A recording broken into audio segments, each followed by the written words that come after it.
Hello everyone, जय हिंद। स्वागत है आपका आपके अपने यूट्यूब चैनल के प्लेटफॉर्म में। आज मैं आपके समक्ष बात कर रहा हूँ 19 सितंबर को एसएससी सीजन में पूछे गए सभी शिफ्टों के महत्वपूर्ण प्रश्नों के संदर्भ में।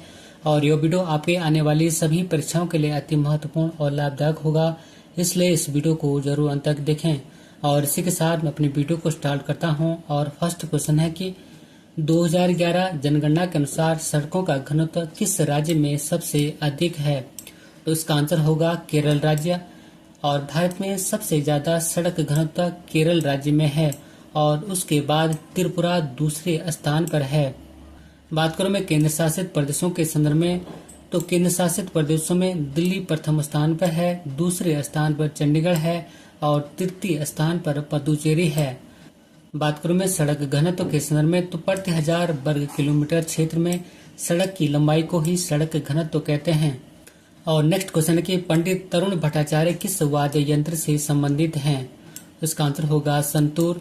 और पंडित तरुण भट्टाचार्य को वर्ष 2018 के लिए संगीत नाटक अकादमी पुरस्कार से सम्मानित किया गया था। और नेक्स्ट महत्वपूर्ण प्रश्न के विजेंद्र सिंह ने कितने ओलंपिक में भाग लिया?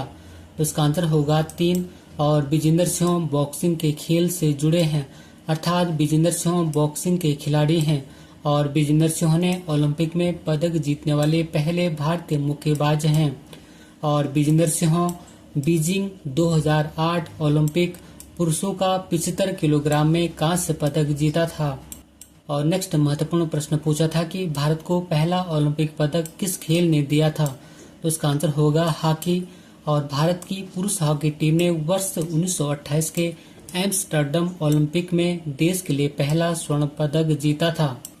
और नेक्स्ट महत्वपूर्ण प्रश्न पूछा था कि रविंद्रनाथ टैगोर ने किस घटना के बाद नाइटहुड की उपाधि लौटा दी थी? तो इसका आंसर होगा जलियांवाला बाग हत्याकांड। और रविंद्रनाथ टैगोर ने जलियांवाला बाग नरसंहार के विरोध में 1919 में ब्रिटिश सरकार को दशहर अर्थात नाइटहुड पुरस्कार को लौटा दिया था। बात करूं मैं जलियांवाला बाग हत्याकांड के संदर्भ में, तो यह घटना 13 अप्रैल 1919 को हुआ था। और नेक्स्ट महत्वपूर्ण प्रश्न पूछा था कि खुदाई खिदमतगार किसने शुरू किया? तो इसका आंसर होगा खान अब्दुल गफ्फार खान जी ने। और खुदाई खिदमतगार भारत में ब्रिटिश राज के खिलाफ एक अहिंसक प्रतिरोध आंदोलन था और यह पख्तूनों के बीच एक शक्तिशाली अहिंसक आंदोलन था। और खुदाई खिदमतगार आंदोलन को लाल कुर्ती दल के नाम से भी जाना जाता है। और खान अब्दुल गफ्फार खान जी को सीमांत गांधी, बच्चा खां और बादशाह खान उपनाम से भी जाना जाता था।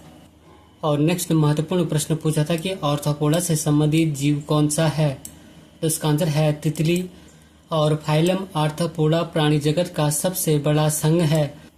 बात करूं मैं फाइलम आर्थ्रोपोडा के महत्वपूर्ण उदाहरणों के संदर्भ में, तो जैसे काकरोच, कनखजूरा, मकड़ी, मधुमक्खी, बिच्छू, केकड़ा, झींगा, घरेलू मक्खी, तितली और माइटस आदि इसके महत्वपूर्ण उदाहरण हैं।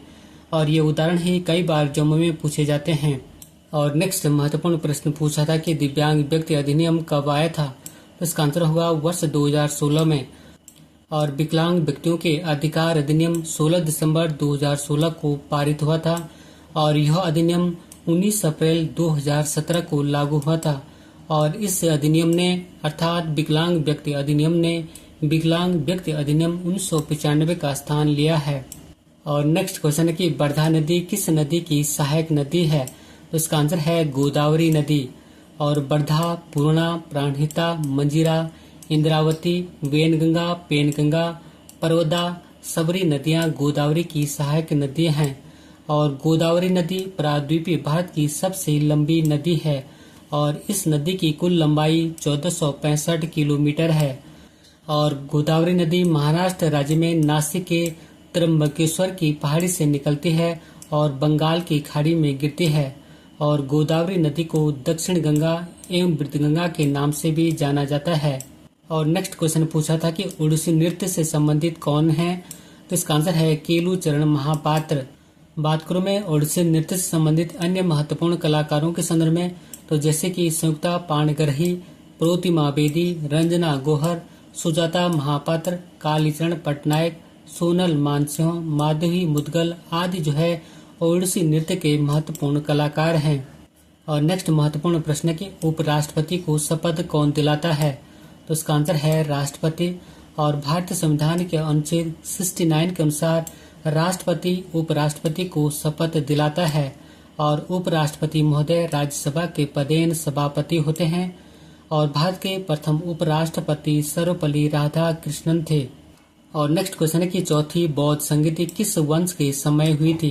तो इसका आंसर है कुषाण वंश। बात करूं मैं चौथी बौद्ध संगति के संदर्भ में, चौथी बौद्ध संगति कुषाण वंश के राजा कनिष्क के संरक्षण में कुंडन वन कश्मीर में 72 ईस्वी में आयोजित की गई थी।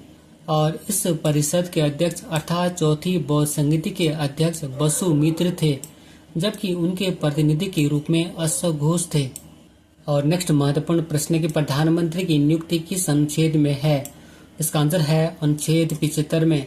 और प्रधानमंत्री को राष्ट्रपति के द्वारा नियुक्त किया जाता है, जबकि अन्य मंत्रियों को प्रधानमंत्री की सलाह पर ही राष्ट्रपति के द्वारा नियुक्त किया जाता है। और नेक्स्ट महत्वपूर्ण प्रश्न पूछा था कि वर्ष 1993 में रसायन विज्ञान में नोबेल पुरस्कार से किसे सम्मानित किया गया था? तो इसका आंसर है माइकल स्मिथ को। और रसायन विज्ञान का पहला नोबेल पुरस्कार वर्ष 1901 में नीदरलैंड के वैज्ञानिक जैकोबस हेनरिकस को दिया गया था। और रसायन विज्ञान का नोबेल पुरस्कार प्राप्त करने वाली प्रथम महिला मैडम क्यूरी थी। और नेक्स्ट जो है महत्वपूर्ण प्रश्न जो है मौलिक कर्तव्यों से संबंधित पूछा गया था। और इसमें पूछा गया था कि इनमें से कौन एक मौलिक कर्तव्य नहीं है। बात करूं मैं मौलिक कर्तव्यों के संदर्भ में, तो भारतीय संविधान के भाग 4(1) और अनुच्छेद 51 में नागरिकों के मौलिक कर्तव्यों का उल्लेख किया गया है। और ये मौलिक कर्तव्य सरदार स्वर्ण सिंह समिति की सिफारिश पर संविधान में जोड़े गए थे। और मौलिक कर्तव्यों को रूस देश के संविधान से लिया गया है। और ये अर्थात मौलिक कर्तव्यों को 42वें संविधान संशोधन 1976 के द्वारा संविधान में जोड़ा गया है। और संविधान में कुल वर्तमान में 11 मौलिक कर्तव्यों का उल्लेख किया गया है, जो कि इस प्रकार हैं। और फर्स्ट मौलिक कर्तव्य के प्रत्येक नागरिक का यह कर्तव्य होगा कि वह संविधान का पालन करे, वह उसके आदर्शों, संस्थाओं, राष्ट्र ध्वज और राष्ट्रगान का आदर करे। और सेकंड है कि स्वतंत्रता के लिए हमारे राष्ट्रीय आंदोलन को प्रेरित करने वाले उच्च आदर्शों को हृदय में संजोए रखे और उनका पालन करे। और थर्ड है कि भारत की प्रभुता, एकता, अखंडता की रक्षा करे और उसे अक्षुण्ण रखे। और फोर्थ मौलिक कर्तव्य है कि देश की रक्षा करे। और फिफ्थ मौलिक कर्तव्य है कि भारत के सभी लोगों में समरसता और समान भ्रातृत्व की भावना का निर्माण करे। और सिक्स मौलिक कर्तव्य है कि हमारी सामाजिक संस्कृति की गौरवशाली परंपरा का महत्व समझे और उसका परिरक्षण करे। और सेवंथ और महत्वपूर्ण मौलिक कर्तव्य है कि प्राकृतिक पर्यावरण की रक्षा और उसका संवर्धन करे। और एट्थ महत्वपूर्ण मौलिक कर्तव्य है कि वैज्ञानिक दृष्टिकोण और ज्ञानार्जन की भावना का विकास करे। और 9 मौलिक कर्तव्य है कि सार्वजनिक संपत्ति को सुरक्षित रखे। और 10th मौलिक कर्तव्य है कि व्यक्तिगत एवं सामूहिक गतिविधियों के सभी क्षेत्रों में उत्कर्ष की ओर बढ़ने का सतत प्रयास करे। और 11th मौलिक कर्तव्य के माता पिता या संरक्षक द्वारा 6 से 14 वर्ष तक के बच्चों हेतु प्राथमिक शिक्षा प्रदान करना। और यह मौलिक कर्तव्य 86वां संविधान संशोधन के द्वारा जोड़ा गया था। और नेक्स्ट क्वेश्चन पूछा था कि कामरान मिर्जा ने किस क्षेत्र पर शासन किया था? तो इसका आंसर होगा काबुल और कंधार पर। और कामरान मिर्जा ने काबुल और कंधार पर शासन किया था, जो उसके पिता बाबर के साम्राज्य के सबसे उत्तरी हिस्सा था। और कामरान मिर्जा मुगल शासक बाबर का दूसरा बेटा और हुमायूं का सौतेला भाई था। और इसी पॉइंट के साथ मैं अपनी वीडियो को समाप्त करता हूँ। मिलते हैं जल्दी नेक्स्ट वीडियो में, तब तक के लिए धन्यवाद।